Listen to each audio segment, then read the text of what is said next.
Bapa Surgawi, kami bersyukur dan terima kasih Tuhan sudah mengumpulkan kami di rumah Tuhan sehingga kami dapat memuji dan mengagungkan Tuhan. Kami bersyukur karena kebaikan dan pemeliharaan penyertaan Tuhan. Kami sudah memuji dan membesarkan nama Tuhan dan akan memuji dan membesarkan nama Tuhan terus menerus dalam sepanjang kehidupan kami. Oleh sebab itu Tuhan, mampukan kami untuk setia, mampukan kami untuk dapat mewujudkannya sehingga kami dapat mengagungkan Tuhan terus menerus. Kami bersyukur karena kami diberikan kemampuan dan kesehatan. Kami bersyukur diberikan tempat ibadah, menyembah Tuhan dan mengagungkan Tuhan. Dan biarlah Tuhan melawat kami semua sehingga kami dapat memuji, mengagungkan Tuhan terus menerus. Terima kasih Bapa, terima kasih Yesus. Tolong hamba-Mu yang akan menjelaskan, menguraikan kebenaran firman Allah ini sehingga semua kami diberkati, dituntun Tuhan, dikuatkan dan diteguhkan. Dalam nama Tuhan Yesus kami berdoa. Amin. Silakan duduk Bapak Ibu sekalian.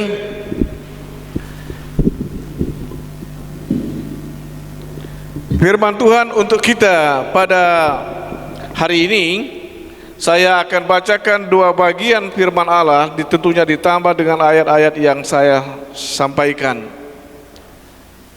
Nas kita dari Filipi pasal 3 ayat 10 sampai 12 dan Efesus 2 ayat 10. Filipi pasal 3 ayat 10 sampai 12 berbunyi demikian. Yang ku kehendaki ialah mengenal Dia dan kuasa kebangkitannya dan persekutuan dalam penderitaannya, di mana aku menjadi serupa dengan Dia dalam kematiannya, supaya aku akhirnya beroleh kebangkitan dari antara orang mati. Bukan seolah-olah aku telah memperoleh hal ini atau telah sempurna, melainkan aku mengejarnya. Kalau aku dapat juga menangkapnya, karena aku pun telah ditangkap oleh Kristus Yesus. Efesus pasal 2 ayat 10 berkata, karena kita ini buatan Allah, diciptakan dalam Kristus Yesus untuk melakukan pekerjaan baik yang dipersiapkan Allah sebelumnya. Ia mau supaya kita hidup di dalamnya. Saudaraku yang kekasih dalam Yesus Kristus, minggu-minggu ini merupakan minggu sebenarnya yang tidak menyenangkan bagi Yesus, tetapi menyenangkan bagi kita. Karena Tuhan Yesus, saudara sekalian, Dia menderita, Dia sengsara, Dia menuju bukit Golgota penuh hinaan dan tekanan. Maka saya katakan saudara sekalian, Yesus tidak nyaman, tidak enak masa-masa sekarang, tetapi enak dan nyaman dan senang bagi kita karena Yesus melakukan dan mengalami hal itu, oleh karena Dia berbagi, Dia berbuat sesuatu untuk kita diselamatkan. Dan demikian saudara sekalian, Yesus sengsara dan menderita karena Ia berbagi, karena Ia mau memberi kepada kita dan kepada umat manusia, maka Dia sengsara. Saudaraku yang kekasih dalam Yesus Kristus, tema kita hari ini Yesus sengsara wujud berbagi kebaikan. Sengsara wujud berbagi kebaikan. Nah, saudaraku yang kekasih dalam Yesus Kristus, Yesus menderita untuk menyelamatkan manusia. Ini menunjukkan, menyatakan kepada kita, Ia baik. Yesus baik. Dia sudah tahu menderita, sengsara dan diperlakukan semena-mena oleh umat manusia, tetapi Dia terima kenyataan semacam itu karena Dia baik. Karena kalau Dia tidak baik, maka Dia tidak mau dan tidak akan melakukan ini. Tetapi satu sisi saudara sekalian, bukan Dia baik, tetapi memang Dia lakukan, menunjukkan, menjelaskan kepada kita jalan untuk menyelamatkan dan menolong manusia itu harus melalui kematian, harus melalui kesengsaraan ini. Tanpa kesengsaraan, tanpa kematian Yesus, maka kita tidak mendapatkan keselamatan itu. Maka bagi Yesus tidak ada jalan lain, tidak ada sesuatu yang lain yang harus dia perbuat. Dia harus melewati jalan ini, jalan salib. Tidak ada jalan lain untuk menyelamatkan manusia kecuali jalan salib. Maka saya katakan, saudara sekalian, Yesus itu baik.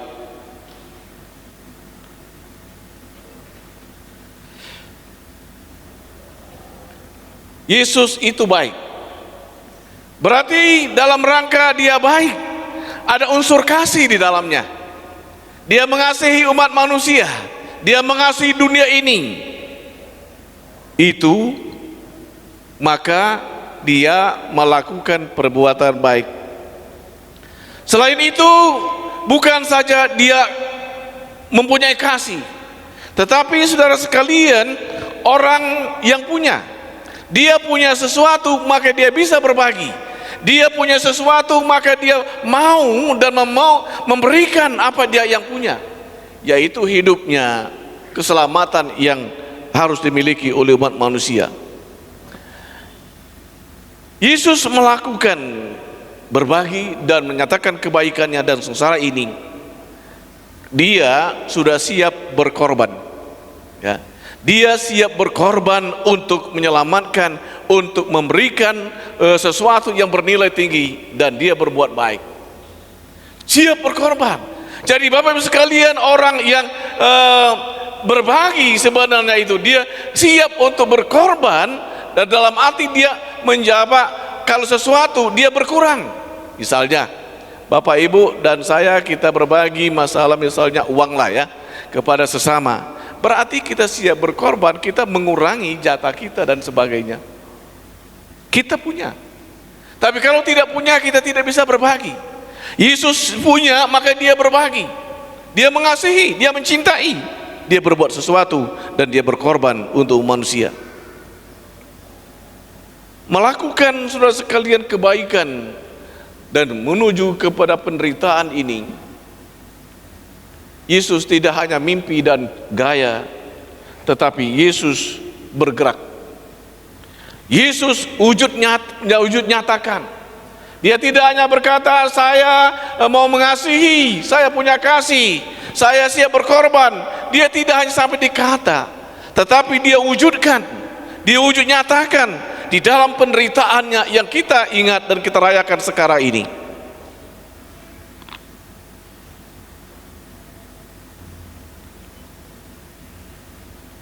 Ada gerak, ada wujud nyata.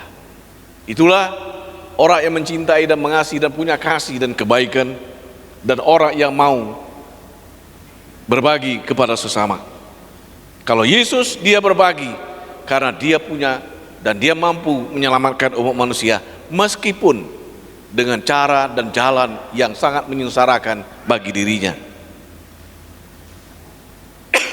Yesus baik, saudara sekalian, kita dapat lihat ia datang ke dalam dunia ini. Itu menunjukkan, menjelaskan kepada kita bahwa dia baik.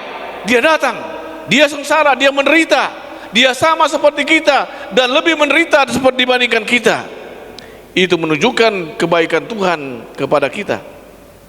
Dia berbagi. Bukan saja dia menderita sengsara, tetapi dia mencari umat manusia. Dia datang ke dalam dunia ini dalam rangka mencari saya dan mencari saudara.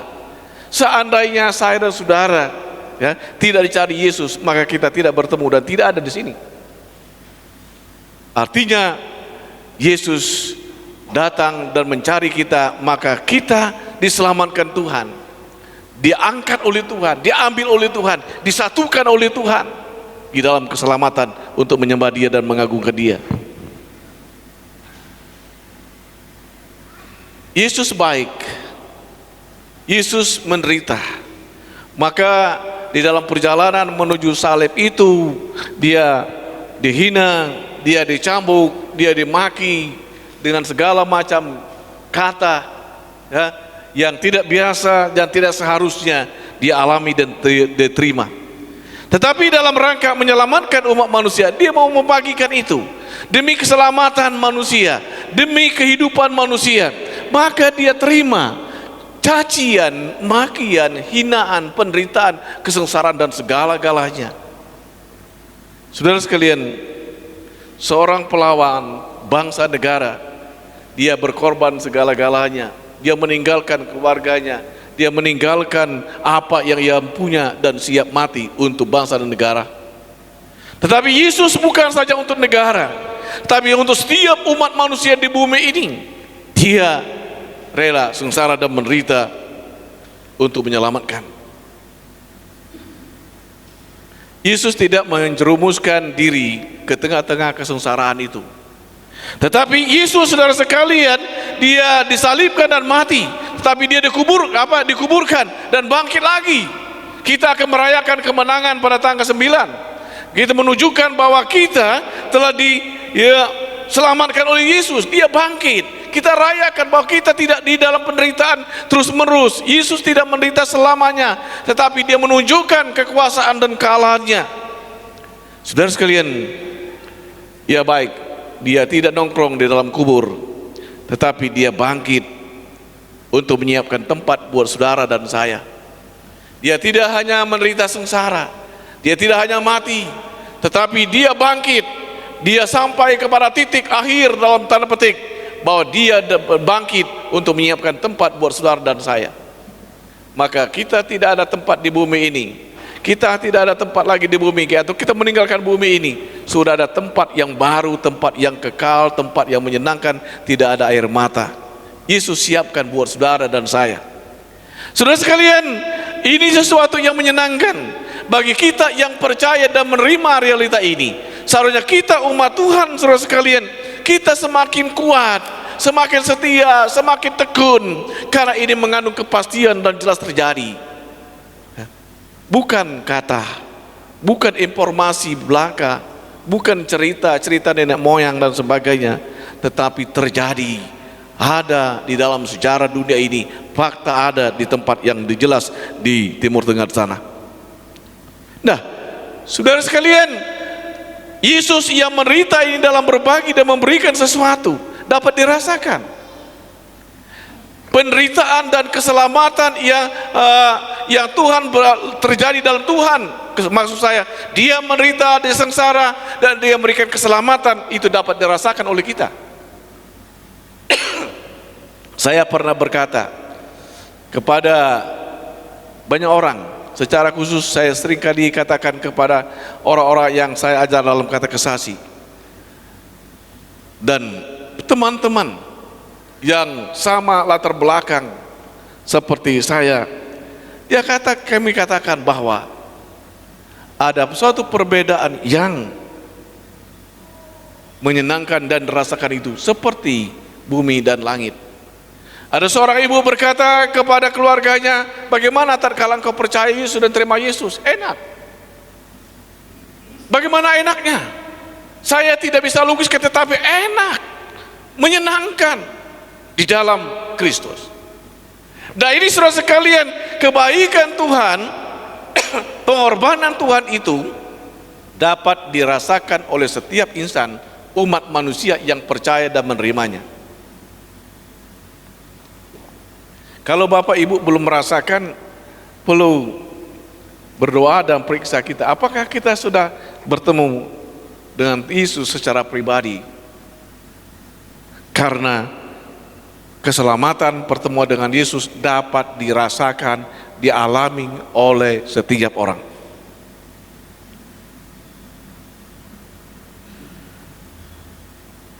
Selain itu, saudara sekalian, kebaikan Yesus, kesengsaraan Yesus ini, penderitaan Yesus dalam rangka mensejahterakan hidup manusia, membuat manusia sejahtera, membuat manusia itu riang, membuat manusia itu senang.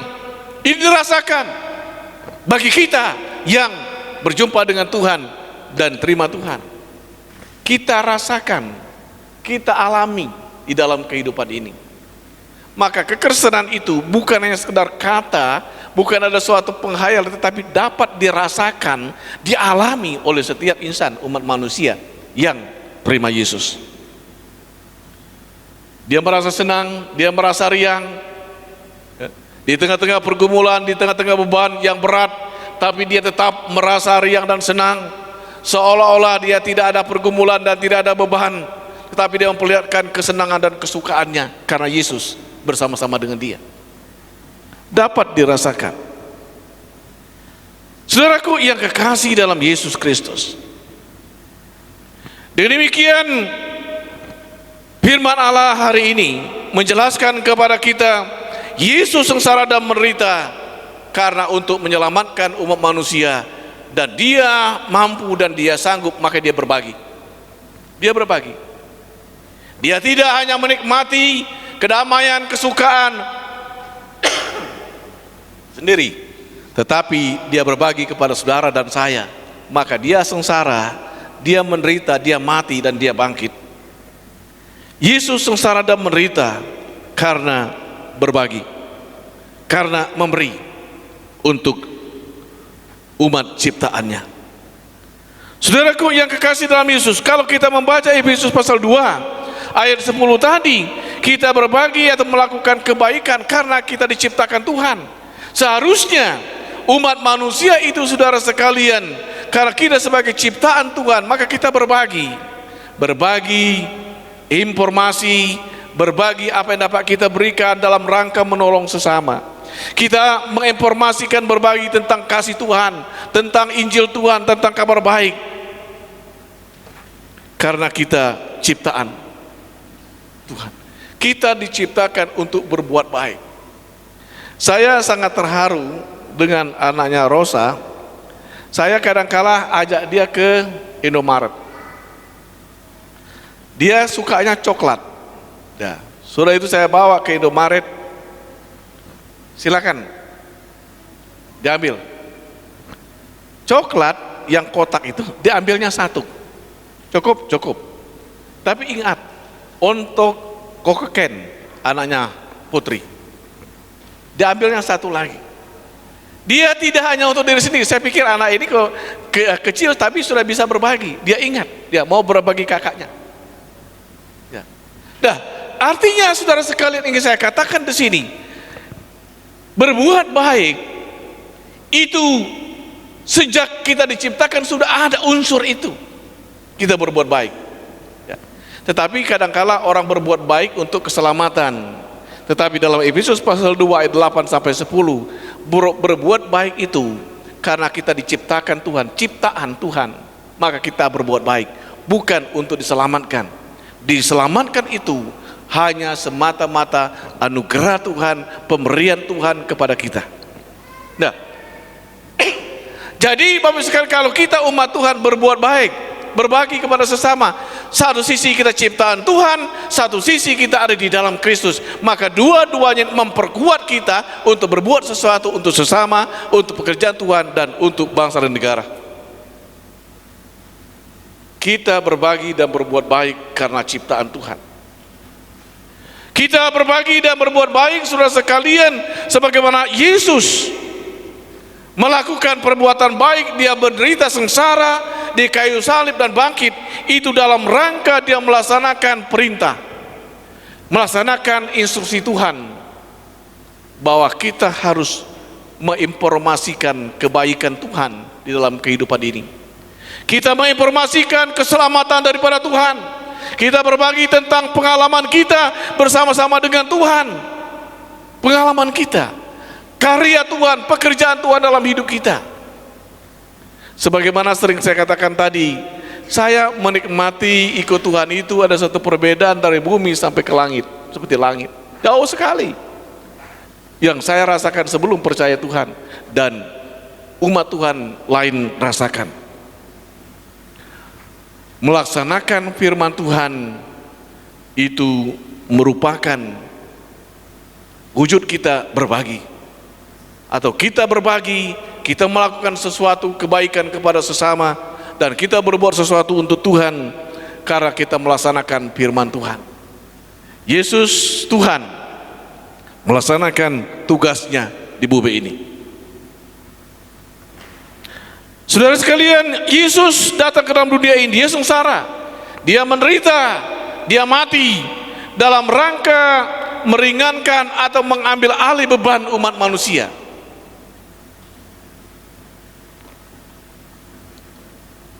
Sekali lagi saya katakan, Yesus datang ke dalam dunia ini dan dia mati dan sengsara dalam rangka meringankan beban kita, bahkan mengangkat beban kita dari yang kita pikul. Bahkan kematian abadi diangkat oleh Yesus, dibebaskan oleh Yesus. Meringankan, melepaskan beban. Kalau saudara dan saya berbagi kepada sesama, kita meringankan beban, meringankan kesulitan, pergumulan yang lain. Dan Yesus lakukan di dalam penderitaannya untuk meringankan, menyelesaikan, mengatasi beban dan pergumulan kita sebagai umat manusia. Yang terakhir sebagai satu pelajaran bagi kita, Yesus ingin menyenangkan kita, maka dia menderita sengsara dan dia bangkit. Dia ingin kita senang, dan kita juga ingin membuat Tuhan senang. Maka kita memuji dan mengagungkan Tuhan dan berbuat sesuatu untuk Tuhan.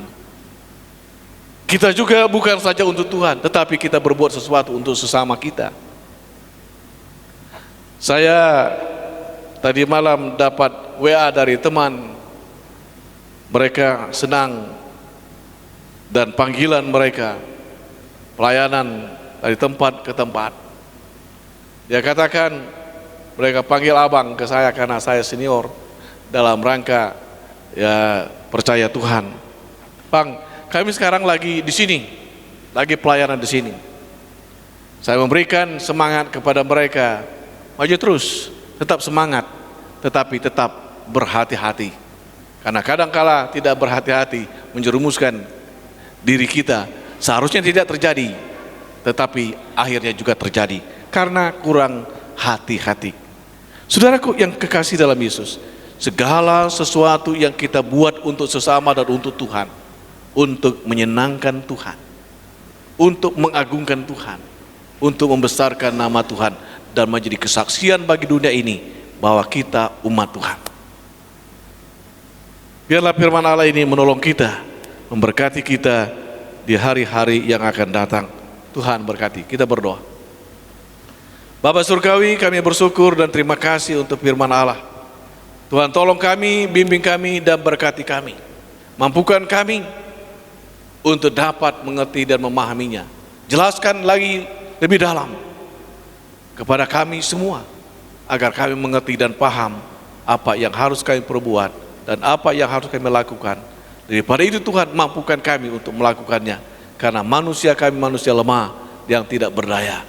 Dengan Yesus kami mampu, dengan Yesus kami sanggup dan dapat. Terima kasih Tuhan, berkati semua umat Tuhan, berkati semua kami, dan jadikan kami orang-orang yang menyenangkan Tuhan dan sesama. Dalam nama Yesus Tuhan kami berdoa. Amin.